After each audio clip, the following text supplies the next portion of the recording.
સરખી રીતે બતાવજો.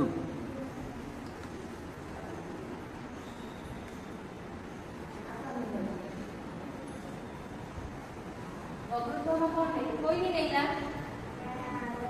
સાતમારે કોઈ નથી રહેલા વકૃત્વમાં. કેમ? છઠ્ઠામાં કીધી નથી રહેવાનું છે. પરમ દિવસે રાખીએ આપણે. કાલે પરમ દિવસે ગુરુવારે આપણે ગુરુવારે રાખીએ ને મોડે તલવાર જોડે છે. કાલે શુક્રવારે રાખીએ તો એક દિવસ જમવાય.